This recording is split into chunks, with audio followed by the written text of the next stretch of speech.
En ce mois de février, j'avais envie de vous proposer 5 activités que vous pouvez faire avec vos tout-petits pour transmettre votre amour musical sous un thème d'amour et d'amitié.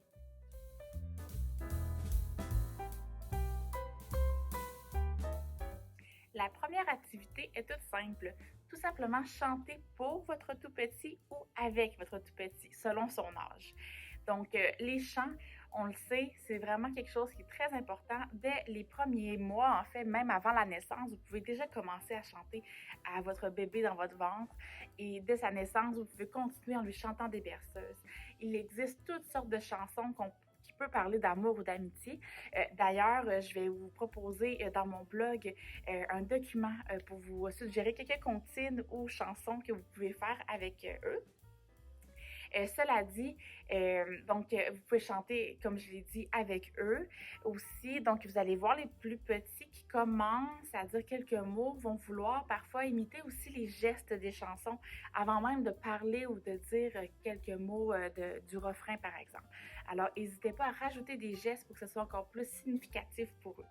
Dans tous les cas, que vous chantiez pour eux ou avec eux, ce sera un moment très significatif pour eux parce que c'est ce moment, ce lien-là que vous créez avec eux qui est vraiment le plus important dans cette transmission de votre amour musical.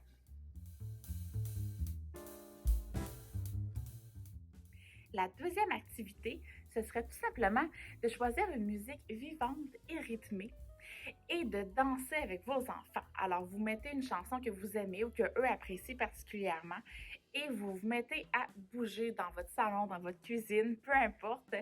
Et peut-être vous pourriez même sortir des foulards de couleurs thématiques, donc par exemple le blanc, le rose, le rouge pour ce mois d'amour et d'amitié.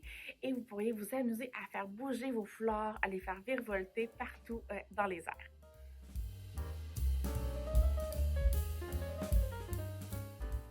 Pour faire suite à la deuxième activité, la troisième activité, ce serait également une activité de danse. Donc, vous mettez de la musique, mais on ajoute le jeu de la statue.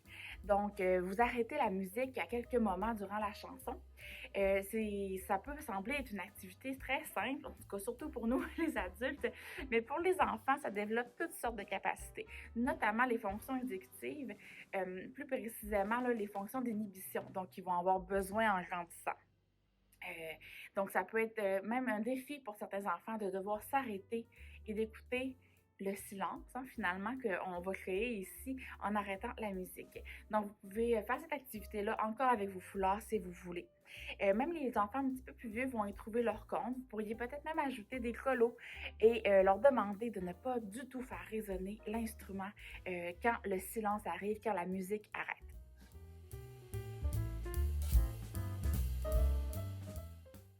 La quatrième activité en est une plus artistique.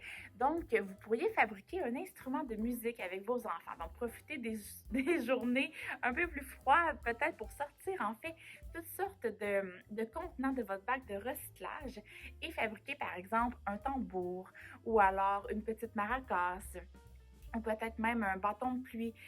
Donc, vous allez retrouver sur Internet des multitudes de tutoriels pour fabriquer vos instruments avec vos enfants. Et je vous suggère ensuite de les décorer avec des cœurs, avec des brillants, avec tout ce que vous voulez pour que ce soit vraiment à l'image de votre enfant. La dernière activité, donc la cinquième activité que je vous propose, c'est tout simplement une activité d'écoute. Vous pouvez proposer à votre enfant une écoute, en fait, de votre chanson préférée d'amour, par exemple. Et là, quand je parle d'amour, je parle pas nécessairement d'amour amoureux, mais ça peut être bien sûr d'amour amitié, d'amour en famille, d'amour enfant-parent. Donc, une chanson pour vous qui est significative, vous avez envie de la partager avec eux. Si c'est une chanson qui est plus sous type de valse ou encore une chanson plus lente, vous pourriez proposer peut-être même de danser avec votre enfant sur cette chanson-là. La valse, par exemple, ou une balade. Vous pourriez même le prendre dans vos bras, puis faire comme un slow, finalement. Ou encore, c'est une chanson qui est plus rythmée. Profitez-en encore une fois pour danser sur cette chanson que vous appréciez particulièrement. Ce sera également une belle découverte musicale pour votre enfant.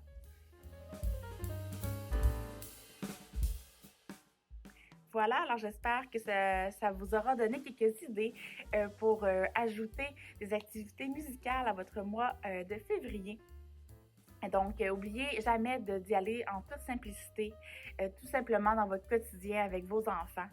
Ça ne doit jamais être compliqué. L'important, c'est de vous amuser, de créer des moments de complicité avec vos enfants et de faire de la musique, tout simplement. À bientôt!